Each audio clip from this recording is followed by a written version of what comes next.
my name's Robyn Sickler, and I'm welcoming you all to the Break It Down show. Wanted to say something about this podcast that I love. I love Pete. I love Jon. Known them forever. I think I've known Pete since 4th grade. And Jon I've known for about the last 25 years. So super proud of them and everything they've accomplished with this podcast. Wish them much success in the future and ongoing. Speaking to, fascinating people around the world that they've been able to bring in and bring their stories to all of us. So I really appreciate everything they've done. Want to introduce my guest, which is Merrick Hughes.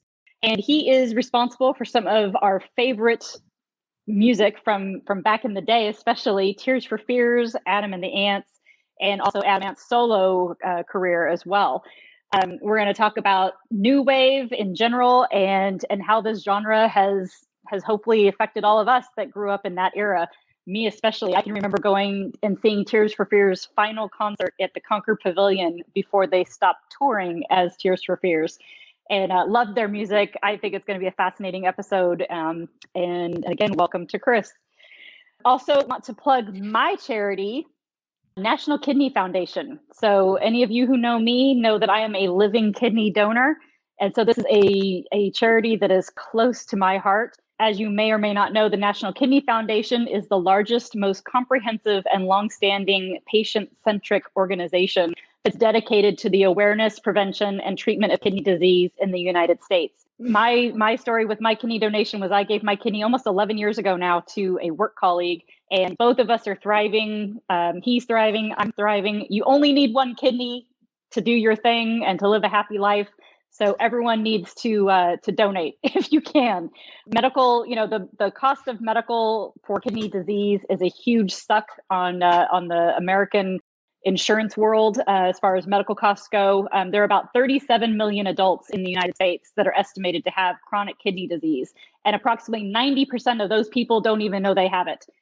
So it's 1 in 3 adults that are at risk, and risk factors include diabetes, high blood pressure, heart disease, and obesity. So, and a family history of it. So if you can go to the kidney.org and click on the donate tab, you can learn more about becoming a living donor yourself.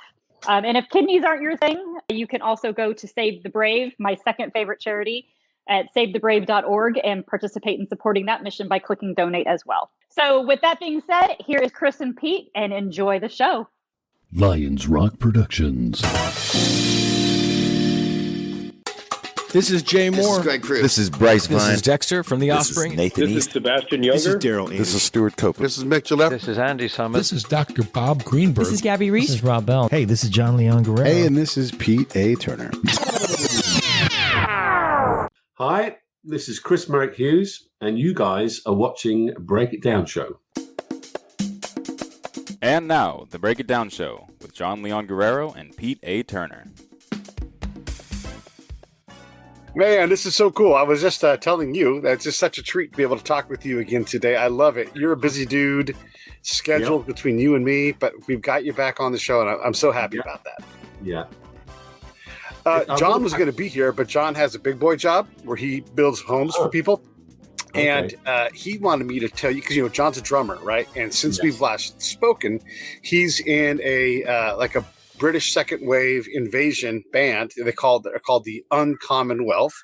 Brilliant. And, and so they play, a variety of songs. And one of the things is, and as a drummer, this is his question to you, is they're playing Everybody Wants to Rule the World, which you're a co-writer on. And he's like, I'm getting carpal tunnel from playing this song at speed. Any shortcuts? There aren't any. No. It is. John, it is what it is. You got to sit on a hi-hat and, it just it's is what it is.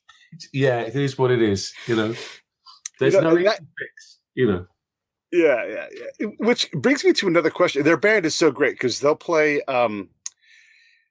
Midnight Oil. They'll play a lot of songs, but they won't go straight to the hits. They'll play the next, like the second cut or whatever. And it's just fantastic. Like they're playing some Echo and the Bunnymen, which don't get played out live nearly enough, Yeah. And it made me wonder when I think about in the context of the times, what is new wave? Because there's some songs that are new wave, but you don't there's not even keyboards in those songs. Like, what would you say from then? What is it? It's really hard to say because new wave in America seemed to be kind of a different thing from new wave in the UK. I think. You know, I'm just trying to think. I mean, let's talk about. Give me a band that you'd say was new wave in the States.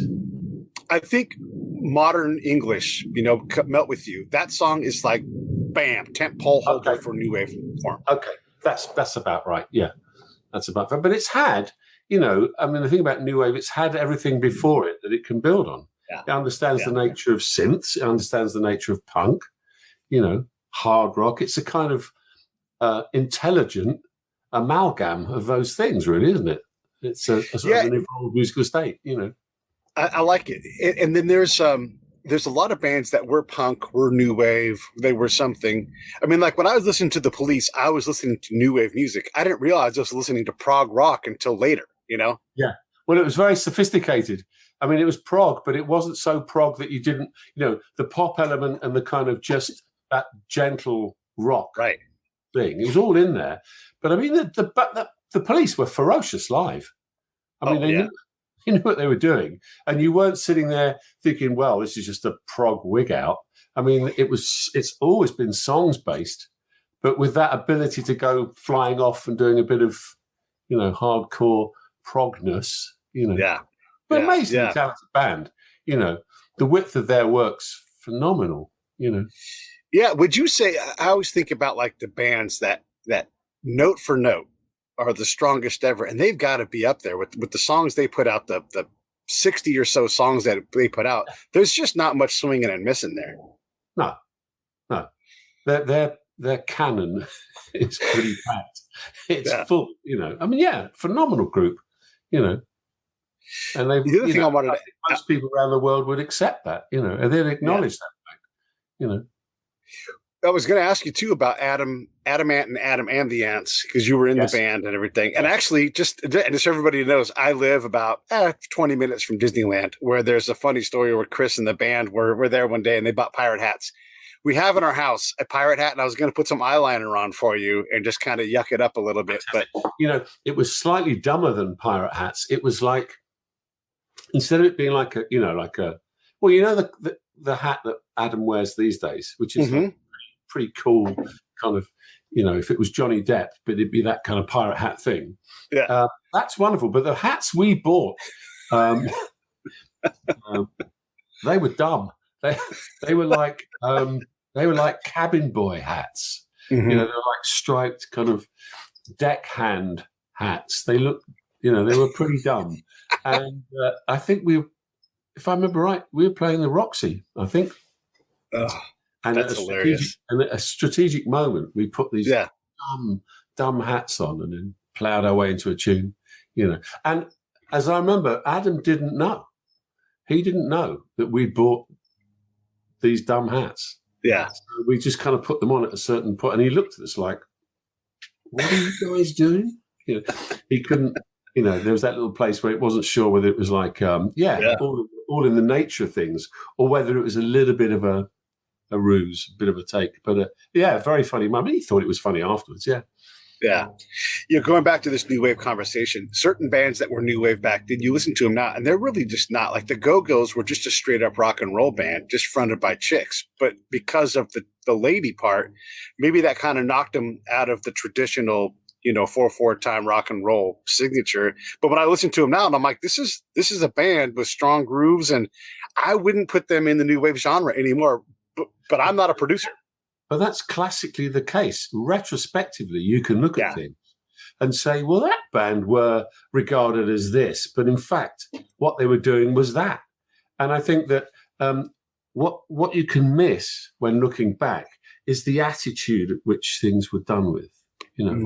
So you could take one punk band and you think, oh, this is ferocious. This is really has the attitude, has the energy, and it's great. And another punk band you could hear and you think, well, that's just speeded up bad rock and roll. Right. So there's always this place where you can look at it and go, yeah, but it meant something then because of the nature in which it was delivered and the attitude of the people involved.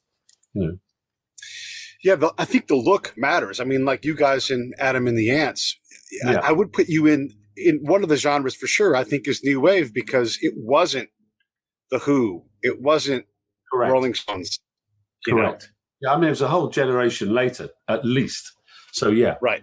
It wasn't. But those guys were still putting out relevant music. I mean, when you guys were crossing over each other. Yeah. I mean, the Who was almost done, but yeah. you know. But the thing is, bands, the bands that at that point, I mean, they were aware of and influenced by bands like the Who and Pink Floyd. Right. I mean, there was an amazing exhibition in London it was a sort of retrospective Pink Floyd. It was massive. And they had lots of, Gilmour's guitars and all sorts of things on show. But one of the funniest bits was a T-shirt, which was like a Johnny Rotten T-shirt, which had "I hate" in pen on top of a Pink Floyd T-shirt. And it was like that, we're punks, we hate, everything that's established and gone before. And yet this was one of the finest moments in the Pink Floyd exhibition, was Johnny Rotten sort of saying how awful they were and this big gesture. But in point of fact, and he said subsequently that they were a great band. But there was an approach to not liking those bands for a certain set of reasons. And I think that whole move towards something new and something fresh and post-punk, new wave came up, and it wasn't so adamant and so aggressive, but it wasn't old wave, it was just a fresher take by younger people. That's the thing. That's a great way of looking at it, because it is an attitude, it is a look, it can be a sound. You know it for sure when you hear it, but a lot of it didn't necessarily sound like that. Like I'm thinking about, well, just for example, no one says this anymore, but for a while, Van Halen had a lot of influence from the punk scene, and there was some new wave elements because they had the keyboards and these kind of approaches. But you would never say they were a new wave band, but they're not a new wave band, I mean, in the case of Van Halen, they're an incredibly talented and competent group, and they would have been looking at different influences and different ideas. Mm-hmm. If you take Jump. The whole nature of that keyboard attack, that's not standard old school rock and roll. That's definitely got elements of new, fresh idea. Polyphonic synthesizers, when they came out playing chords, that all came into rock, and that became a part of new wave. It's a different, it's a different take on. Maybe the chords were the same, but they weren't being played on guitar. No, there's that's great. The chords were being played. A part of this is to do with how much you're experimenting. When you look at that, Van Halen were, they were prepared to experiment. And Aerosmith, there's plenty of bands that are kind of, if you will, come from an older stable, but have stayed with a younger attitude and been incredibly inventive. Yeah, when you look at the bands of that era, you can quickly get severely disparate. Like the Van Halen is, mid-70s. Susie and the Banshees is mid-70s. U2 is mid-70s. Yeah. None of these three bands are akin to the other. They're all so wildly different. Yeah. And if you think about the 80s, you may think of, bands like XTC, but obviously they were active in the 70s. At the beginning of the 80s, they were a band that should have had more recognition for being in the 80s. But at the end of it, you've got bands like Stone Roses. Yeah. That's an 80s band. Yeah. But it's an amazing width of music across a decade, What would you put as a home genre for XTC? I mean, they did not follow the rules much at all. No, they really didn't. Very difficult. I mean, I love those guys. Their records are phenomenal. I mean, the level of invention. But they were a kind of a four-piece, post-Beatles, intelligent pop rock song. I mean, they were songwriters. Just about all their output is pretty straightforward, beautifully arranged songs. It's not like they sort of went wigging out and had long guitar solos or did anything, in a live field, which was like an extension of what they did. Their compositions were very pop based. Hard to classify, really, and phenomenally important group in my book. Yeah, and I was just looking up on them. It happened to the other day. They're from early in the 70s, like 71 or 72. They got started. Yeah, they were around doing stuff. Yeah, earlier than most people realize. Yeah. Yeah, it's interesting. When a band like this comes to you, or someone like Elvis Costello comes to you and says, "Hey, Chris, I want to make a record. You're my guy." How do you get in the saddle with those guys and either guide them or write? How does that work? Because Elvis also doesn't abide genre. He'll do country, he'll do blues, he'll do everything. I was asked this the other day, and I think the key thing is, if you've got an artist or a band that are quite established and they know how to make records and they want to make a different record, they want to experiment or try a different palette or just to have a different attitude towards making a record, and they think, well, maybe we'll speak to this guy. It's about a relationship. Quite early on, you establish whether or not the ideas that you might both have would make sense. Sometimes you meet bands and you discuss things and you think, no, that band's never going to get an approach that I might offer. And similarly, some bands will go, no, that's never going to work. He doesn't come from that place. And other times you meet people and you're surprised at how open-minded they are. And they'll say, yeah, of course, we'll try synths and a concrete mixer, whatever it is. Some people are very open-minded and they will discuss and they will commune. And then what about your end of it where you're like, yeah, this just isn't a fit for what I do and what I can. I mean, you guys are all pros, so it's like if it doesn't work, it doesn't work. But how do you know that with an established band that can do anything that it's just not a good fit? You can have a suspicion that a band that have been very successful doing what they do the way they do it, you can get a suspicion that they may have the width to try something different. And you meet them and it's a perfect fit against all the odds. And other times you think this on paper should be perfect, but you meet up and discuss, and it for reasons doesn't work out. And then once you're in the studio, you're still against the odds, like to actually produce music that's going to be relevant, that's going to matter, that's going to serve the band's canon. Yeah. That's also quite hard too, because you can do world-class work in the studio and you and I both know, like, I don't know, it should have worked. It didn't. Yeah. That's true. I mean, and sometimes you can work with a bunch of guys or a bunch of people that are great and you get on and everything makes sense. And the record just turns out in a certain way and isn't successful or doesn't quite work. And yet, in theory, that's a perfect match. That should be great, but it doesn't work. And it's really hard to know. I mean, you do your best to try and make a record make sense. Sometimes it's elusive, and other times it's accidental. Some things come together and you think, I'm amazed that was as popular or as successful as it was, So, tricky one. That you have to go create it so that you can see what kind of legs the music has. Yeah. But I wonder, like, when you've been writing songs since 1972 or whatever it is, XTC has been more popular in the past than they are right now. If they came out with an all-new album and it was literally the best work they had ever done, at least they were so confident. If you're the producer, you're so confident. Why is it that bands that have been around a long time, why is it so hard for them to get over that relevance bar to the wide populace again? Is it just, do you settle into your audience and even if the music truly is better, I don't explain that to me. Can you at all? It's a really good question and a really difficult question to answer. I think that if you have a band that's been around for a long, long time and they've got fans that have grown with them, they may do shows and a lot of people turn up to see their shows and it's a private party. It's like the band are there and all the fans love it, or they love the music. They have a great evening.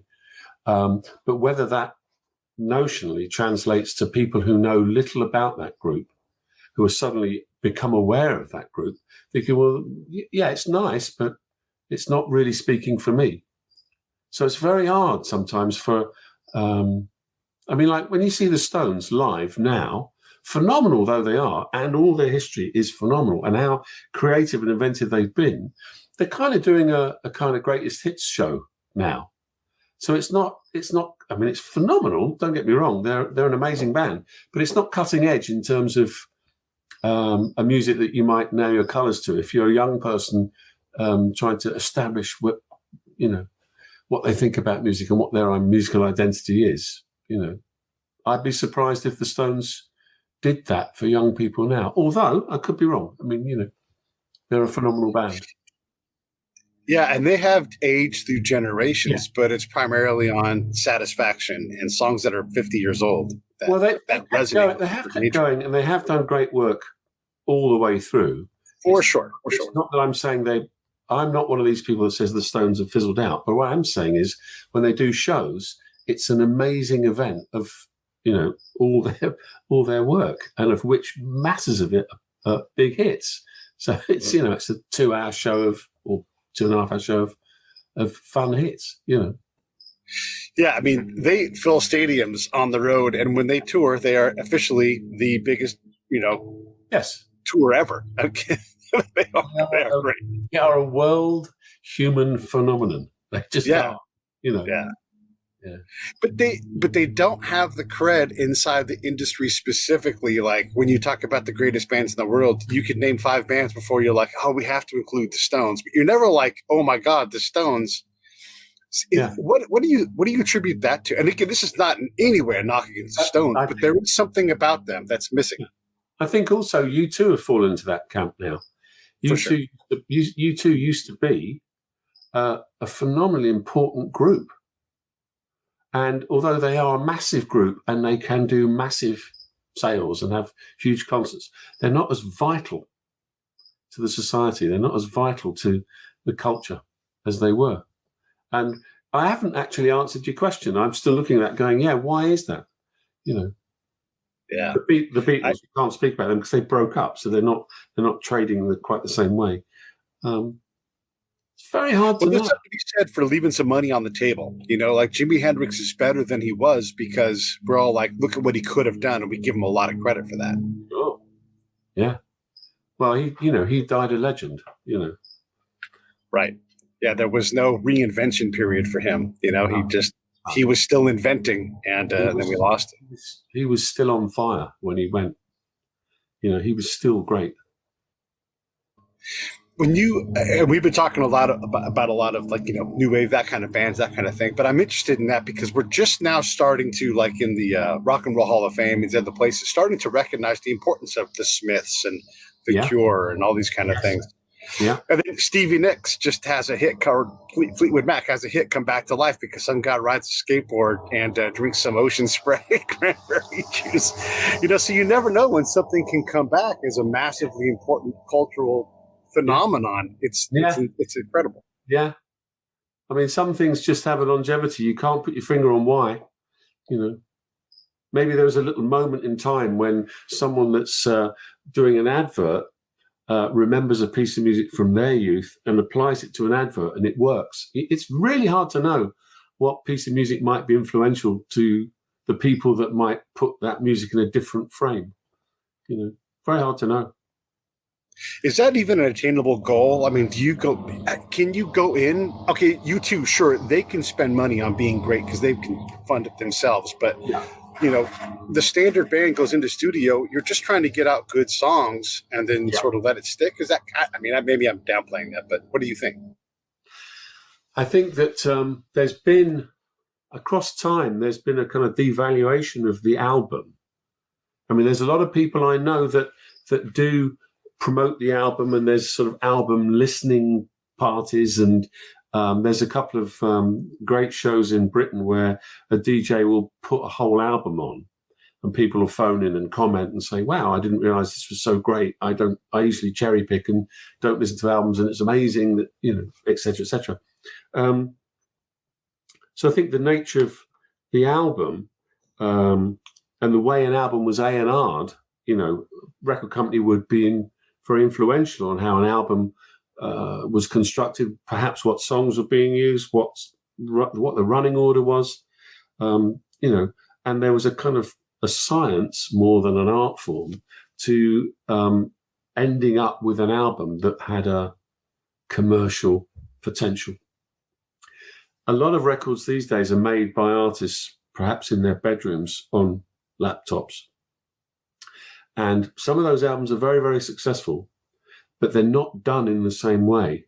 And so that whole nature of being in a studio where everybody, record company, everybody's focused on it being a smash hit album, I think on some level, a lot of that's gone.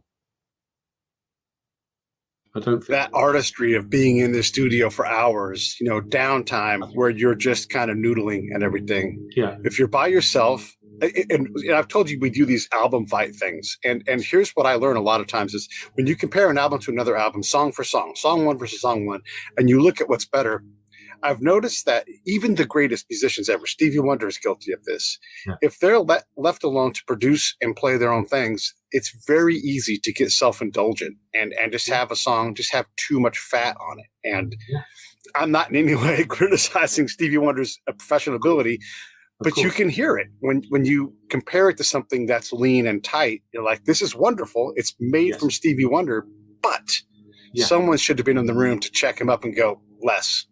Yes, that is a very good example of what I was attempting to discuss. It doesn't matter whether you're starting off or well established. You can make a record and it can be wrong based on the fact that you're missing, someone else's view on it. And some artists will have a couple of close friends they'll play their record to, and their friends will say, well, not quite sure. But there's skilled people that can go in and say, well, from the ground up, perhaps the rhythm of that isn't great. Perhaps we could try a few other things and try and bring the level of creativity up. And that, that's essentially what I try and do. Look at all the aspects. Are we really getting the best out of this bass part? Whatever it is, just have a little look at trying to improve the nature of it. Is the thing swinging well? Has the thing got the right backbeat? Is it the right tempo? What key are we in? How does the singer deal with it? All those things are questions that you constantly scan and try and make sure they're at their best, at their optimum level. So that's part of what you do when it comes to producing. And an artist can be in the midst of that and go, yeah, this is great. Yeah, I'm glad you pointed out that bridge isn't good. I always thought I was sort of getting away with it, but I was never sure. So, let me go off and write something better. So you kind of try and raise the bar the whole time. And I think most artists and musicians appreciate that because you're kind of doing it for them to make a better record. Yeah. And there may be, in general, these kind of things, like once you bring it up, the person can go, and I know you've heard this, but they're like, you know what? Yeah, I'm not in love with it either. But they hadn't thought to push it. They were afraid to push it. You don't want to be the guy going, hey, my part is not the best. It's hard to do that. A lot. If you work with a band and you say, guys, the track's good, but we get to this point, it kind of loses steam or energy, and we need to look at that. And then someone will say, oh, yeah, great. I'm glad we're looking at that because I never felt my part was that good, And so, you just identify areas of places in a track where you think, yeah, that could be better. That guy's treading water. He could be doing something more inventive. Yeah. Does that make sense? I think absolutely. And this is not to knock the person in their garage, working on a computer, making music. No. But there is that help, that community process of, in my mind, if I was to be in a garage making my own music on a computer, I would be very A to B focused. I need to lay a drum track today. And that would be my focus. And I would fiddle with it and get it to where I was happy with it. But there wouldn't be that toughening process. That person, when, here comes Chris going, that drum track is, not it. Yeah. Do it again. Do it again. Why isn't it as good as it could be? And, one doesn't have to be, over forceful or unpleasant about it. It's most people will know. If you draw attention to something, you think, well, this is okay, but I'm thinking it's 3 or 4 BPM too slow. What do you think? Let's have a little listen to it fast. Let's play it faster. And, a large amount of the time, an answer would go, yeah, actually, you got a point. Yeah, I never realised. I always thought it's okay. And another thing that happens is sometimes singers will write a song and they'll have written it and sung it in their bedroom, and it'll all make sense. And then you get into the studio and you think, well, they're not projecting. They're not singing out. They're kind of singing it like they were, looking at their guitar. And it should be being sung for somebody. Not always, but I mean, that's an example. Right. Sometimes that intimacy, actually, what I'm describing, that intimacy can be absolutely fine. But there are times when you think, no, this can project more. Come on, let's get this saying something. Some of the songs that come out of studio sessions too that are just gifts. U2 calls it When God Enters the Room or whatever. And you get a song like That's Entertainment from the Jam. I think that was written in like 11 minutes first take. Every Day I Write the Book from Elvis Costello, where there's like the song just arrives. Use a U2 example when they do a Moment of Surrender. Brian Eno had screwed up a drum track and he was playing it trying to fix it because he was like, and then Larry happens to walk in and he's like, okay. And then he starts strumming, and then this song just is downloaded from the ether from something that wasn't supposed to happen. And we definitely miss out on that if you're working on a computer only and don't have a physical instrument and people around you to play off of your accidental inspiration. That accidental inspiration is always wonderful. It's, in the studio, and you can see it rise up in the room. Like someone will hit a couple of different chords, and you think, that's so wonderful. That could be a whole middle eight structure for this. And then something else happens, and there's another accident or another sort of misunderstanding, and something else evolves. Those moments are magical for me. When you end up with something greater than, not some of the parts, but greater than the initial idea, or different. You just think, well, I hadn't imagined it turning out like that, but that's superb, Do you have any examples of that? In stuff I've done, quite a lot of times where someone will say, I could play it on this keyboard, and someone's misheard and been doing something else on a guitar, and you just think, oh, hold on a second, that's quite a mutant kind of version of what I'm doing here. Let's focus on that. So, it happens a lot where things kind of they just kind of fall into place without too much to do. I mean, we're talking about it. Obviously, we're sort of trying to describe the nature of it, but it's much more sort of ethereal than that. Quite often, some things just arrive, and you just grab them. You just think, that's it. That's what we need. And it could be as vague as someone putting on a double track on a vocal that suddenly comes to life. You just think, that's expressing it beautifully. I get because I have a show. We talk about music sometimes. People will send me their tracks, and I'm no producer at all, but I sort of speak the language now after talking to a bunch of you guys. Well, they'll send it. I have to say, talking to you, I think you probably do have that kind of mind where it's sort of somewhat analytical, but somewhat, exposed to beauty, and you're just swept by it. I mean, I can get really carried away by the nature of how well something's going, where the beauty starts to come up, and I'll try and hold on to it. And come on, guys, we can make this amazing. I love all that, Yeah, and when I give this feedback, it's often pretty straightforward because, I can't always explain why I'm hearing things. But recently a guy sent me a song about his addiction and his conquering over it and everything else. And it was a trap-based song. And I'm like, I hear your influences, but I don't hear you. Give me a female doubling your voice to create some tension in what, a partner that's singing with you as someone who's impacted by your addiction. And he's like, yeah, but is it good? And I'm like, well, it's the beginning of something good. Keep working at it. It has every chance of being good, but perhaps you could consider, here's a couple of things about it that could be better. And then you could look at that. It's a process. It's pointless just to say that someone's work is no good. It doesn't help anyone. And it's not the truth, And it's really not being helpful. But you can listen to someone's. I mean, I get sent demos and ideas all the time, and people say, "What do you think of this?" Or "Is this any good?" Or "What's wrong with this?"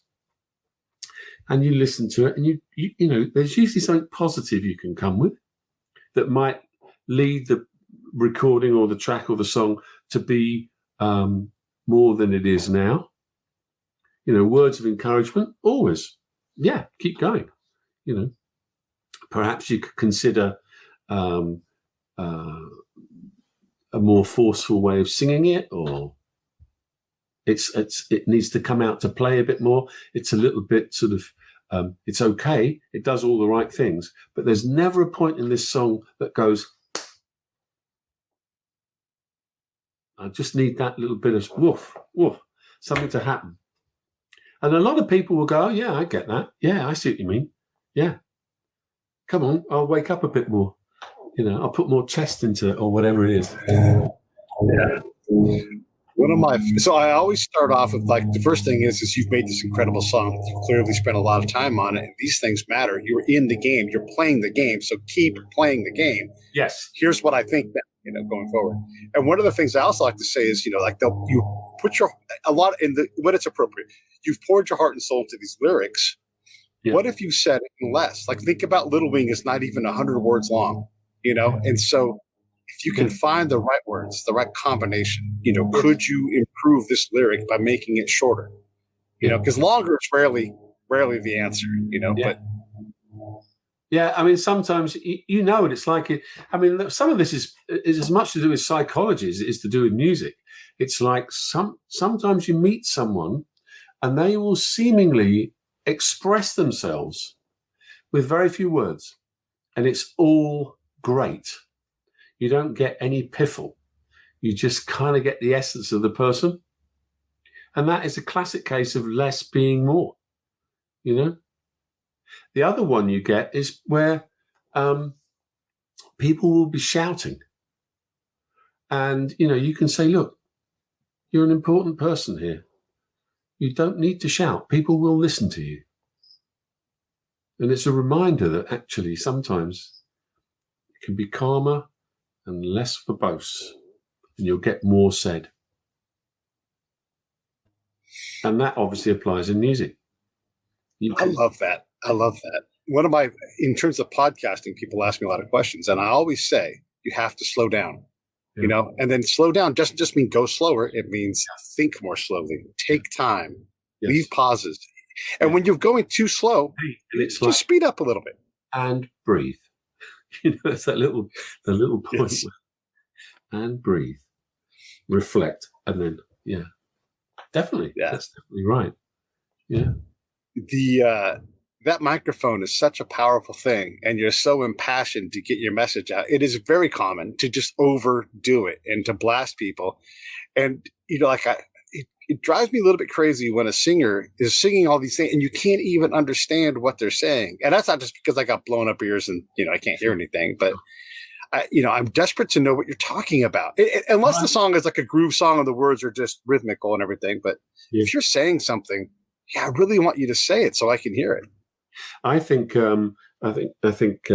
sometimes you get a band that thinks they're expressing something in the way they're playing it, and they overplay and they try too hard, and you can hear it when a band are sort of trying too hard. And sometimes, you know, you ask, guys, let's just stop a minute. It feels like that you're striving for something and we're not achieving it. Let's just pull this back a bit and see whether it can come in a slightly more mellow way.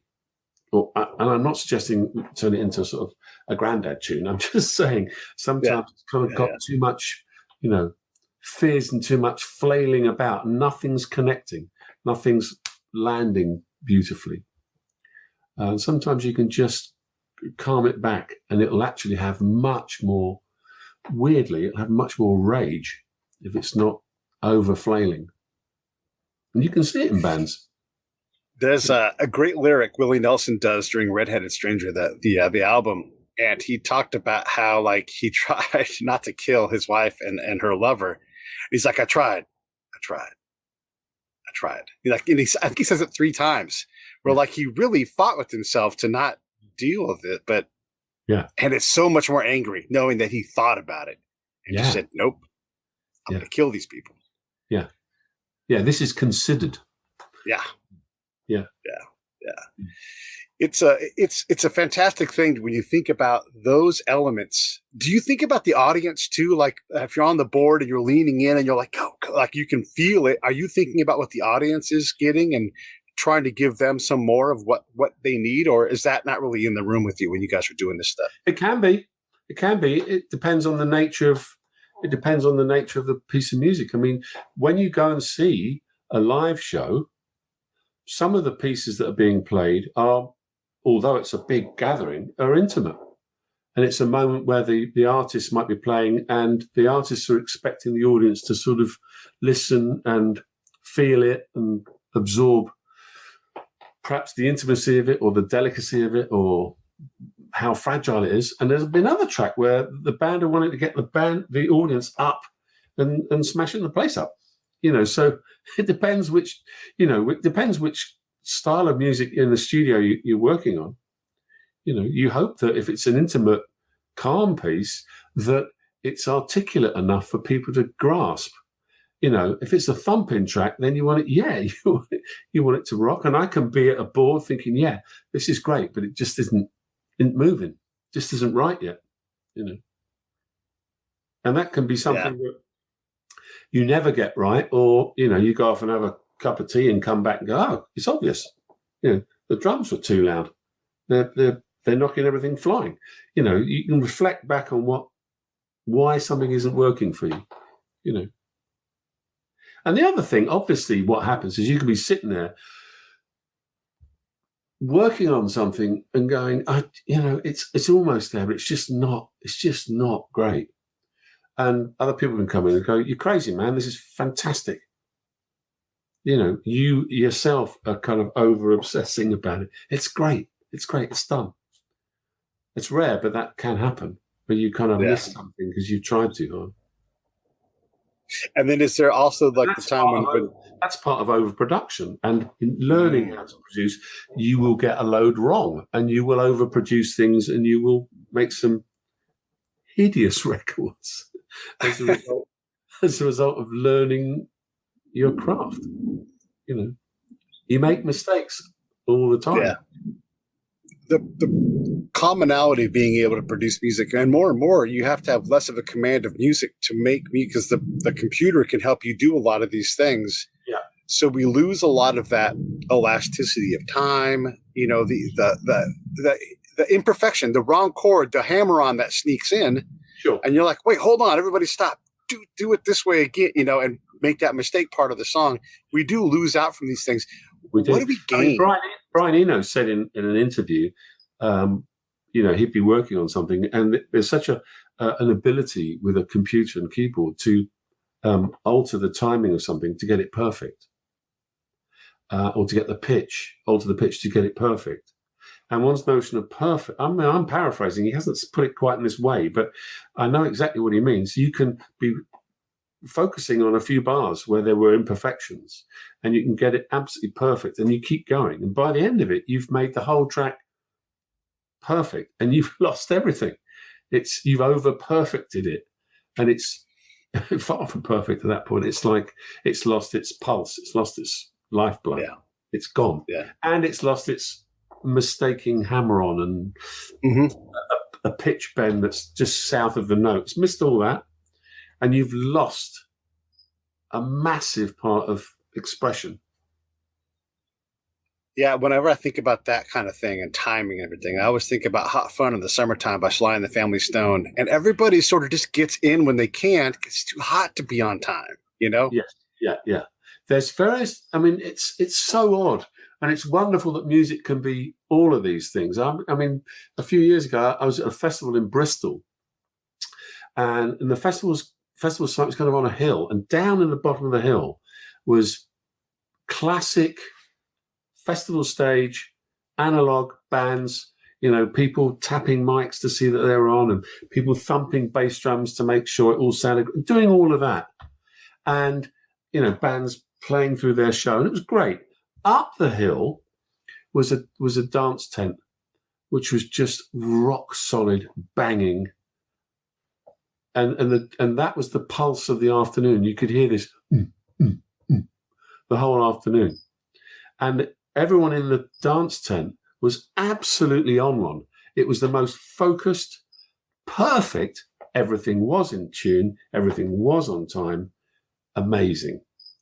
And it's a funny thing to witness that and go, yeah, this is so direct. This is so powerful. And yet I grew up watching the bands down the hill thinking they were doing all the expression. And it's just a different side of the brain. You know, they're both equally great. Yeah. Things being completely in time, drum machines, you know, with wicked timing. And then someone who's like got a bit of a drug problem playing the most amazing bit of guitar and it's all over the place. It's also phenomenal. Yeah. Yeah. It's all in there. I went to Lollapalooza one year, and it was Deadmau5 playing or DJing, and then it was the Foo Fighters, and they were on adjacent stages, but the same field. And both bands had huge crowds, but the biggest crowd was the younger crowd on the Deadmau5 side. And it's interesting to see that where you have – it's almost like – and this is not a knock on the Foo Fighters. It's almost like that kind of music is no longer rock and roll. It's not anti-establishment. It's corporate, if anything else, you know, because you can hire them for any gig and then they'll rock it. But if Dave Grohl shows up at your house to date your daughter, you're like, oh, it's Dave. Oh, that guy's great. He has kids on stage all the time. But if Deadmau5 shows up, you're like, I don't know who you are. You're terrifying me. Yeah. What drugs are in your pocket, you know? Yeah. Yeah. From what culture have you come from and where did you land? Yeah. You know? But, I mean, both phenomenal. Yeah. It is. But there was a time, if you think back, there was a time when people were saying, oh, get that awful synth out of this record. It's watering it down. It's not rock. It's not powerful. And then you look now, and Deadmau5, synth, very powerful. Yeah. Prodigy. Yeah. My word. Yeah. Yeah. What an important group. Unbelievable. Yeah. Get that synth out of here. Tell that to, Kraftwerk, you know, and they've been around since as long as anybody has been around and influenced everybody. Yes, they're gods, they're founding fathers. Yeah. Kraftwerk, unbelievably important. Yeah. Yeah. You know who we had on the show the other day? We had Susie Quattro on, and she hasn't made it over here at all. She's known for being a part-time player in Happy Days, the TV show. But over there, you know, she's it. She did it. Yeah. Oh, yeah. Yeah, Susie Quattro. And she's lovely. She's a lovely person. I met her when I was working on Robert Plant's record at RAC. Obviously, Susie is friends with Mickey Most and the whole British pop thing. And she was in the studio and she came by and said hello and she was absolutely listened to what we were doing. She was absolutely delightful, you know, amazingly hardworking, brilliant. But I guess it's one of those things where sometimes it works away from home, you know? Yeah. But yeah, people in this country think, yeah, Susie Quattro, great, you know? Yeah. Perhaps not young kids who might not know, but those that listen to music at all in Britain will be aware of Susie Quattro.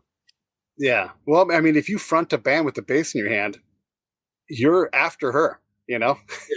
Yeah. Yes.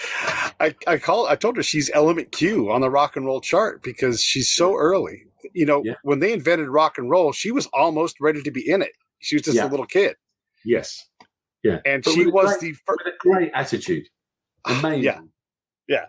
Yeah. She's fantastic. Hey, what are you working on right now? Well, good question. Because of the COVID thing. Yeah. I don't know if you've heard of it. It's this kind of. It's a little thing I heard. The measles. That sweep in the oceans. I'm working less in the studio, but I'm doing sort of collaborations online. So I'm doing an album with a guy called Charlie Jones, who indeed is a bass player. He's a composer, but he's a bass player. Played bass with Robert Plant and Jimmy Page when they did their thing post-Zep. So I'm working on his second solo album, and I'm working on a Lloyd Cole album, which has been something. Lloyd was going to come over and do some singing here and do some work here at my studio, but because of COVID, that's not really been possible. So we're just doing a lot of stuff online, and he's sending me things he's been writing, and so that's a quite a long process, but very enjoyable. So those are two album projects I'm on. I'm also sort of, if you like, over-shouldering more than producing. My good friend Jack Hughes from Wang Chung, he's been working on a lot of solo work, and although you know, and I speak to him quite a lot, and he sends me songs he's working on. What do you think of this? I've just done some editing for him. I keep a keen interest in his work because it's so great. So I've been doing that and working on my own another album for me. Oh, nice. I've just done one.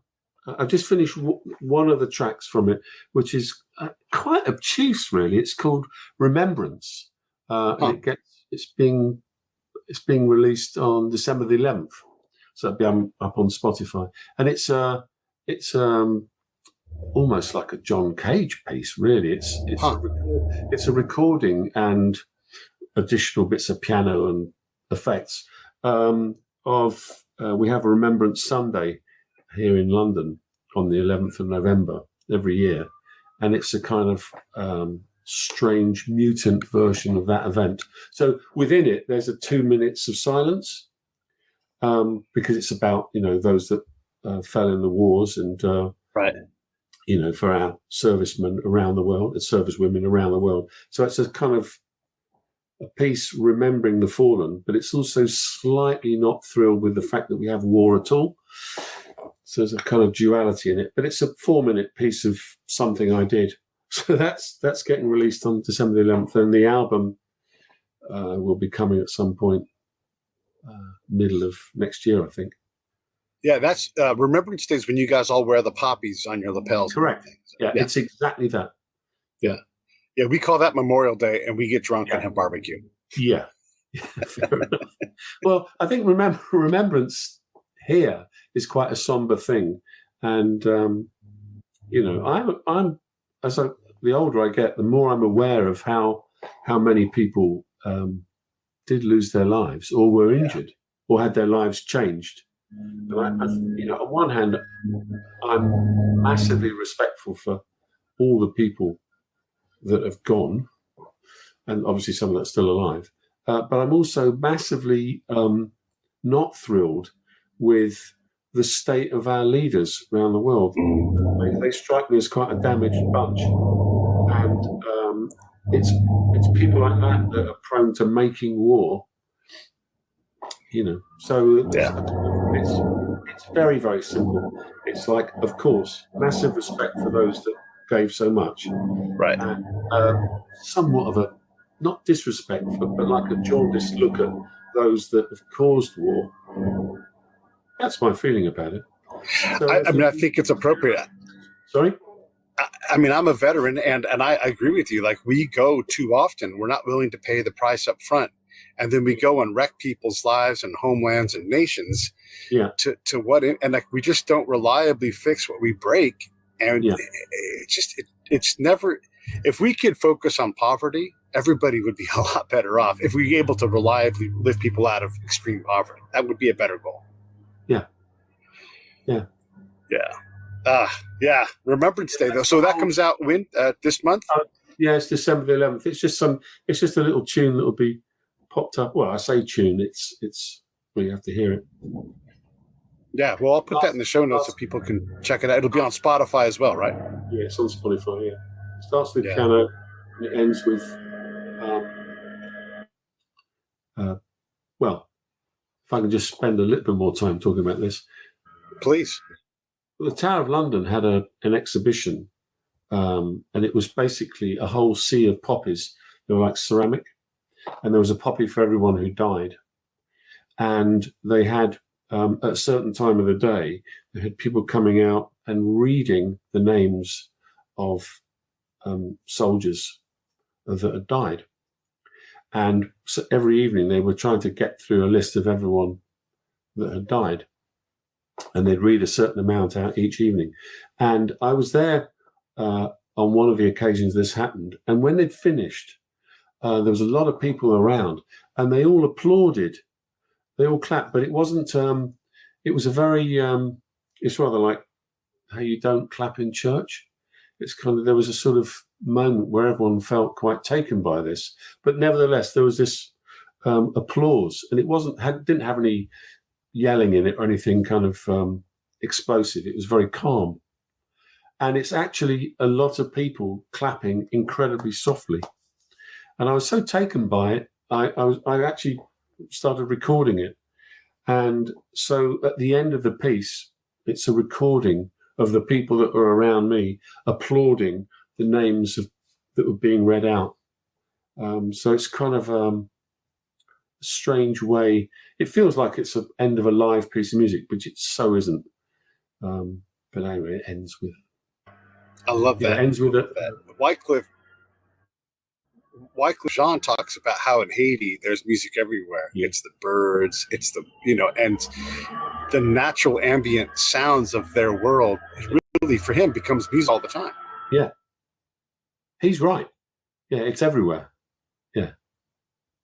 Yeah. There's a tone at the train station. I think it's Gare de l'Est in Paris. I think it's Gare de l'Est. But just like we're gonna make it like bong bong, but it's so rhythmic to me, and I'm like, it's absolutely the beginning of a techno song, and then a motif that runs the whole thing. If I had the ability to do it, I would do it. Have you recorded it? No, because the last time I was there, it was a long time ago before, like, you could just hold your phone in the air and hear it. But I'm like, it's stuck in my head for years because it was just so perfect for some kind of rhythmic song. Yeah. If it's still there, if that bing bong is still there, maybe we can get someone to record it for you. Yeah, that would be neat. Yeah, and then turn it into something. Yeah. Who do you want to work with? I mean, you've worked with, so many. I mean, you just talked about so many names already, but who's out there that you're dying to get in the studio with? Okay, so we were talking earlier about bands and various things, but a lot of the people that I really admire don't need producers. Bizarrely, having discussed all that, there's people that there are so many bands that maybe they do have producers, maybe they have engineers that are incredibly helpful and help that process along. But I get the impression there's a lot of bands that or artists that don't really need a producer. I'll give you an example. Beck. Yeah. He strikes me as someone that's just so musically capable and competent and knows what he's doing and super talented that, he doesn't really need a producer. He may have producers. There may be people that he works with that help him, but I get the impression that he's one of those guys that can make a record just off his own bat.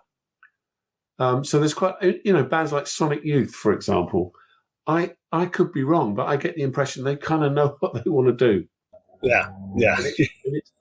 It's those sort of bands and those sort of acts that I sit and listen to and get excited by. Frank Black's another guy.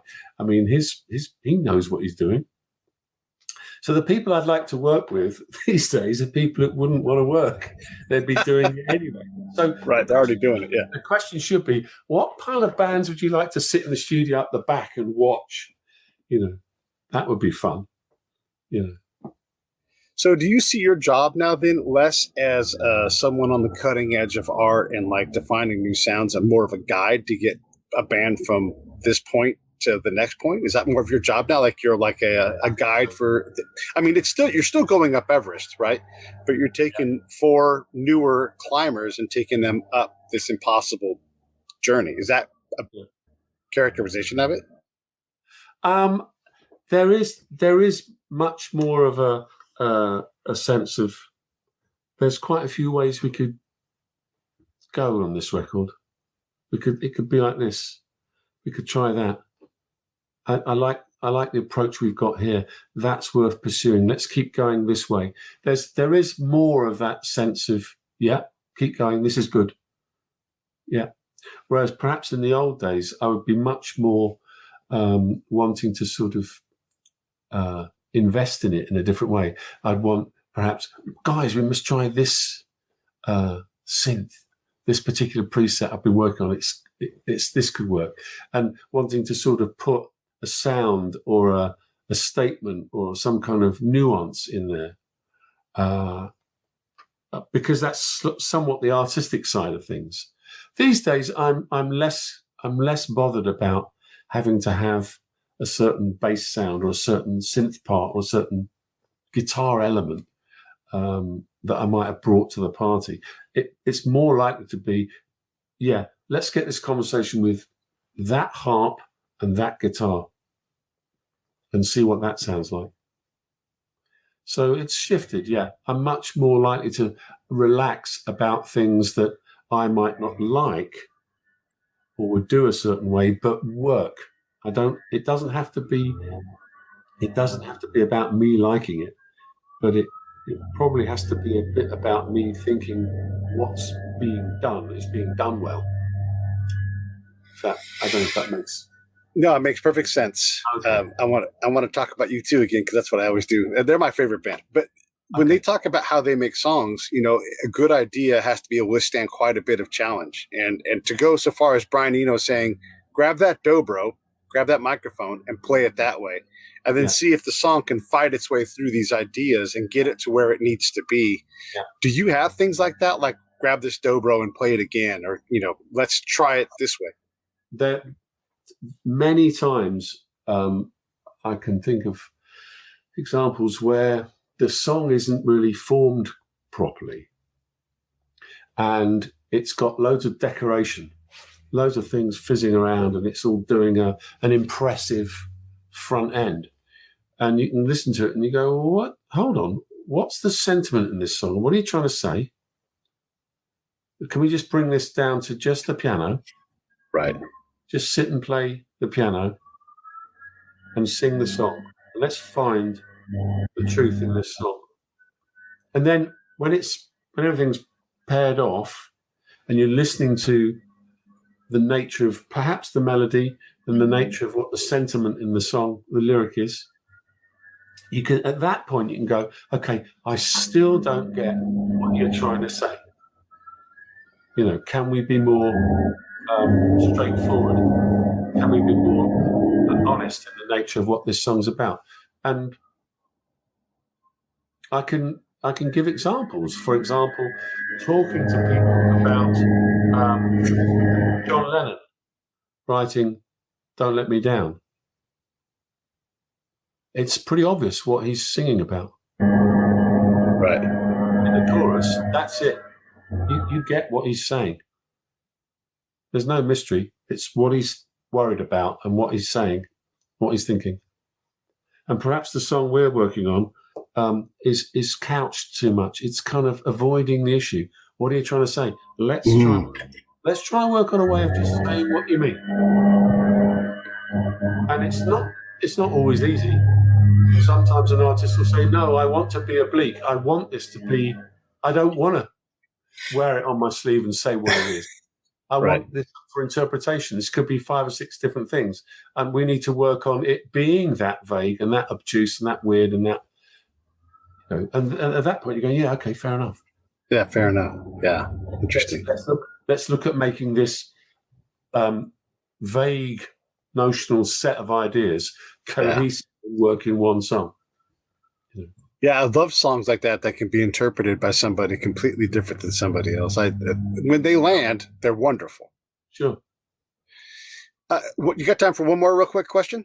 Of course. Okay, so one of the things we've discovered along the way here on the show, talking to a variety of producers and musicians, is that British folks sing soul so amazingly. And it's supposed to be this, like Black U.S. genre. But you guys have some wonderful non-Black, non-U.S. soul singers. How in the heck did that happen? I think, that's a whole session in itself. But I think we had, there was a sort of European tradition of popular middle-of-the-road music. It was all pleasant and all very nice. And all of a sudden, we suddenly kept getting records from America. They came in classically. They came in on the western side of Great Britain. So music came through I suppose through Cardiff and Bristol and Liverpool and Glasgow. I mean, there's more. I mean, I'm not going to give you the whole history of it. Yeah, but those port towns. Those port towns and music came in, and it was profound. And people who like music, if you will, a lot of white guys who were strumming away, heard this phenomenal music and went, yeah, that's great. And kind of worked out how that worked. And, white soul singers evolved because of imitation. I think that's an amazingly crass, simplified version of it. But the essence of that is what happened. We were exposed to music from the Americas. And we thought it was great in the main.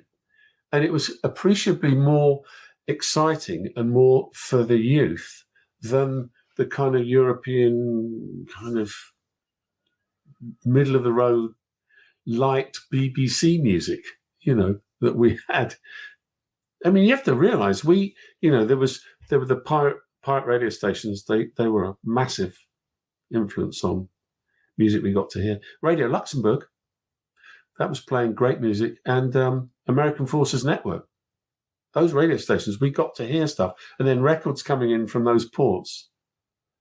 We were aware of a lot of great stuff, and there were a lot of people that imitated and sang that kind of stuff. I mean, the Beatles. There's no mystery. They and I'm not citing them as the best white soul singers, but they were so into Tamla Motown and urban music. The Rolling Stones. You listen to their early catalogue. It's full of black R&B stuff. Yeah, brilliant. Yeah, and it's a sort of strange, white boy version of it. And what's even madder is that stuff that was the white boy version of it then went back to America. Yes, and was popular. So thank you for that. Thank you. Thank you for those great records to start with. Yeah.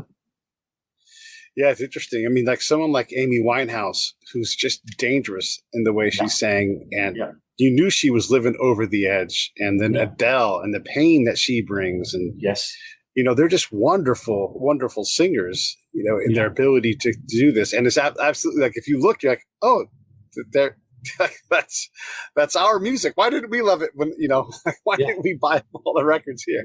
I know it's a well documented phenomenon, isn't it? The fact that something goes away, it gets presented back at you, and you can like it in a different way. I wonder, is there someone who's doing a Peel session type thing anymore? I mean, those records were so important for so many bands, and it went on for so long. I hope that someone is doing something like that still.